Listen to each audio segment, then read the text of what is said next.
Fire away. All right, so Richardson, I was at your debut, right? You had 50 Cent with you out, you at home. You know, just explain the difference between you debuting at home with a megastar and the Richardson Hitchins today, who's a world champion finally. Like, what's the feeling? It just feel like to always believe in your skills, you know what I'm saying? Like, I always knew I was talented. I always knew that I was special. And as my journey went on and I got more seasoned in boxing, it just showed more and more that I was special and I was different. And I knew that not a lot of people was not on my level in the sport of boxing. I always say this to myself: I don't belong in the ring, but if it ain't top competition, because that's the only time I'm gonna get tested. And I belong in the ring with guys like Liam Paro and the top guys in boxing. You know, it wouldn't be fair for me fighting the BB Kings in the show. My talent is bigger than that. And like I said in that interview in the Zone, I'm gonna be here for a long time, making hits like Michael Jackson. All right, so and what would you tell your younger self, the same Richardson Hitchins who had a controversial loss to Gary Russell? What would you tell yourself if you could go back in time? What would you tell yourself now? Keep believing in yourself. Keep believing in yourself. Keep going. The same thing that I told myself after that loss. Just to keep going and keep pushing. Just keep believing. Keep chasing greatness. You know, I got it tattooed on me, chasing greatness, and that's what I wake up every day and try to do. Just get greatness and get the best out of the sport that I can, and that's building my legacy so I can never be forgotten. Richardson, you know, you're up there, you're waiting for the scores to get read, and you know, one of the scores is for him. Just kind of walk me through the emotions of kind of hearing that right, and then finally hearing split decision. You jumped up, you kind of, you know, did your thing, you know, on the ground. Just that release of emotion when you knew you were champion. I knew that they was gonna have it close because it's boxing. You know, a lot of times in boxing they do things like that. You'll have one judge that have the opposite scorecards of the other two judges. It happened in the Argenis Mendez fight, and it happened in this fight tonight. I'm just happy they didn't take my moment away from me. And I think that judge that had it the other way around, judges that have scorecards completely off from other judges, they should definitely be looked into and stuff like that. So yeah, I'm just happy that they didn't take my moment away. When I heard that, it just felt so great. It felt like I finally reached I never achieved something like so big in my life. You know what I'm saying? I come from Crown Heights, Brooklyn, New York. Like, achieving greatness, knowing that everybody that this right here, nobody can take away from me. I'm a world champion. It's solidified. My kids will know about this. My grandkids will know about this. This is a historical moment. You know, to be a world champion, it's like it shows that you box at the highest level, and I'm just grateful that I was able to have fun at the highest level, doing what I love.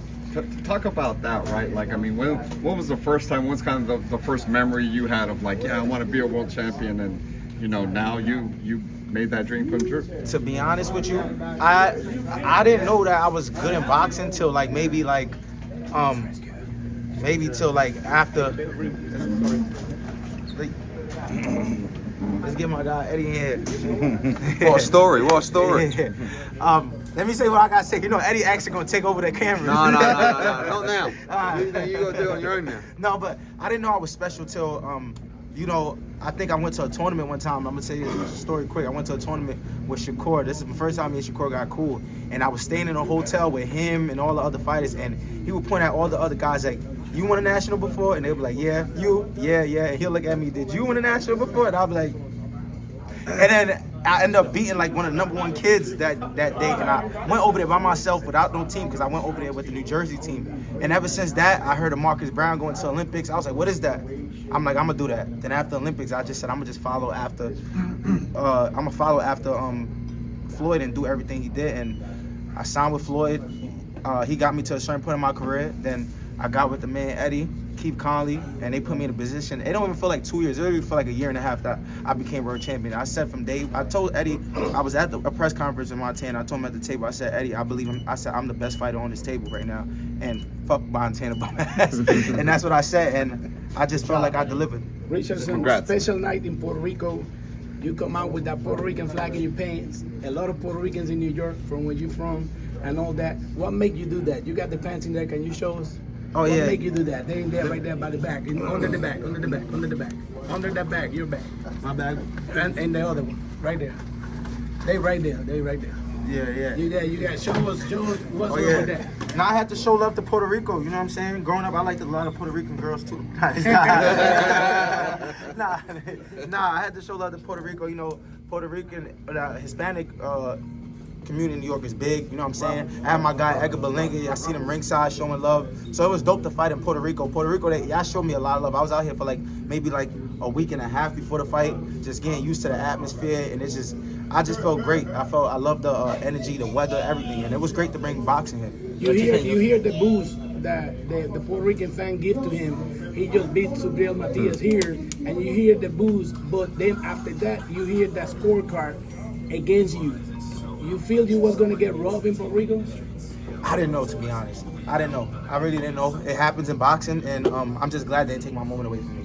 Richardson, question for you, because you just talked about it, right? You from Crown Heights, you from New York. Somebody calling you?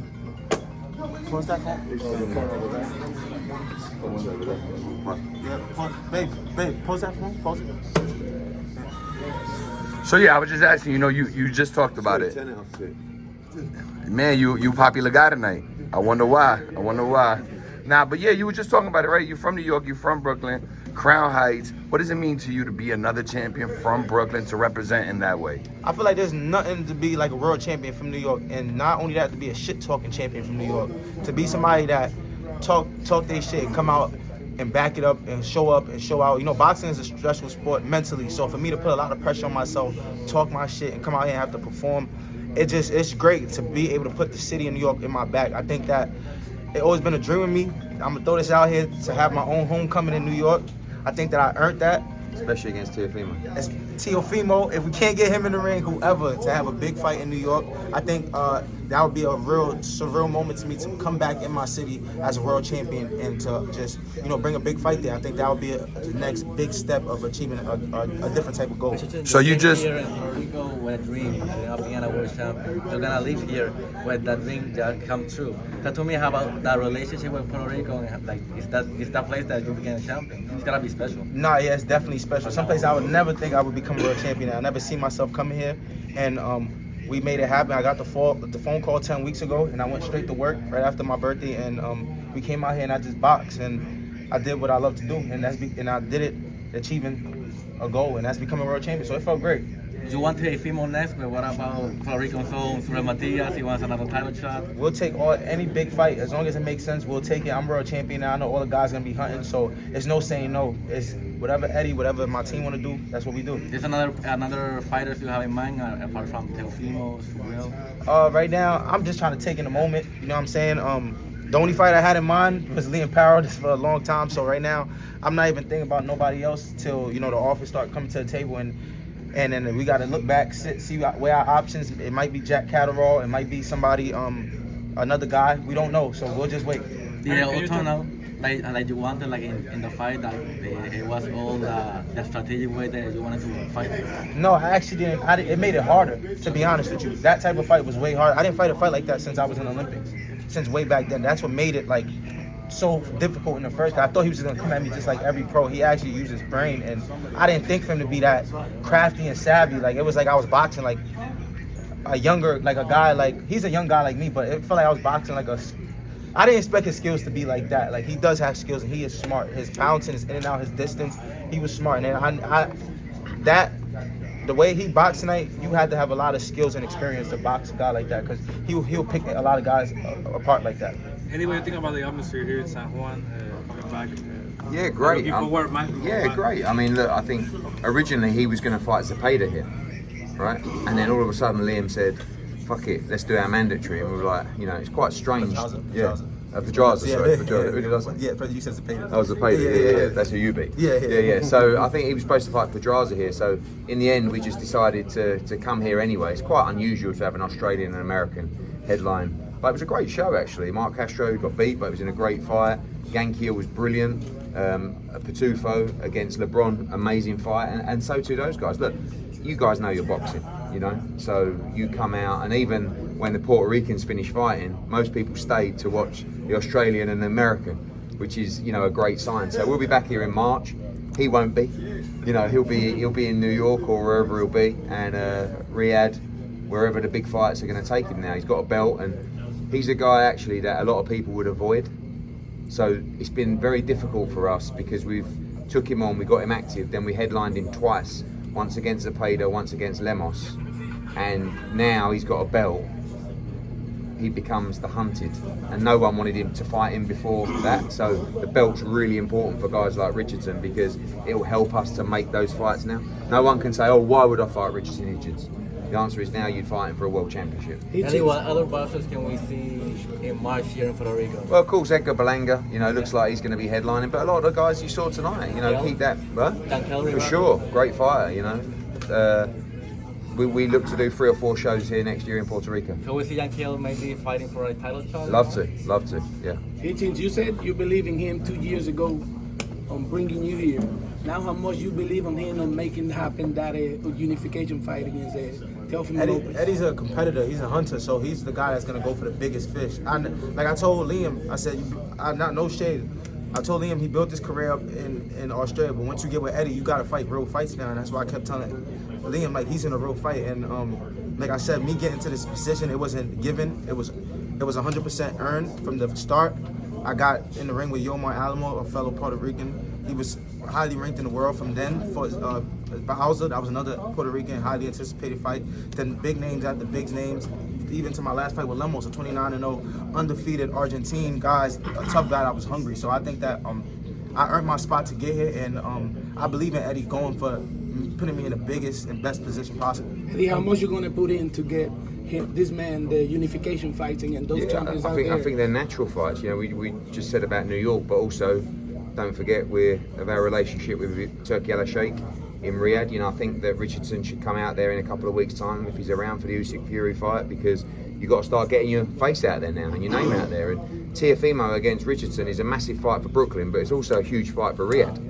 So the aim now is, there's actually a bit of content that we did, I think about a year ago, which we'll put out again this week, which is him walking around Brooklyn. And I think we really got to talk about him being a product of that environment.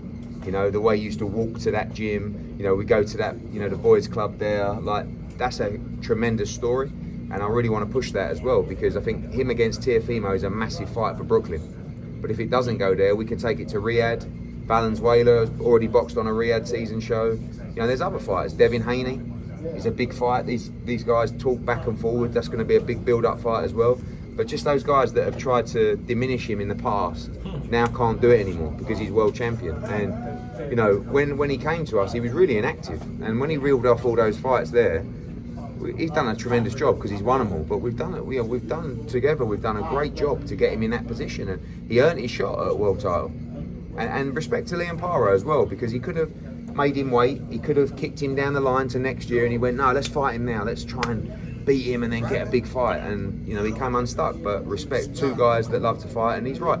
I will always put my guys in real fights, because you know what? If you're good enough, you'll win. It's simple. He was just doing his blood sample in there, and he was also mentioning let Ryan Garcia know about this. Yeah. So Ryan Garcia is a possibility? Yeah, why not? I don't think you can base your career around Ryan Garcia at the moment, but it's a big fight. He's a big name. He's a great fighter. So Ryan Garcia, Teofimo Lopez, Devin Haney. There's guys at 35 that are going to move up eventually. We talk about Liam potentially fighting Kambosos. Why not Richardson against Kambosos? They've had their beef as well. Jack Catterall. We've got so many guys. Subriel Matias, maybe, yeah, for sure. Richardson, you got any words for Keyshawn Davis? Because he did fight a former opponent in the US. You had some words about his victory. Any words for Keyshawn Davis? No words really, to be honest. I feel like this is my moment. I don't really want to talk about nobody. Keyshawn's a great fighter. I believe that he'll be world champion when he gets his opportunity also. And it is what it is. It happens in boxing. Lemos, I don't believe that it was the same Lemos that fought me. And Keyshawn did what he had to do. And just like tonight, I did what I had to do, and that's boxing.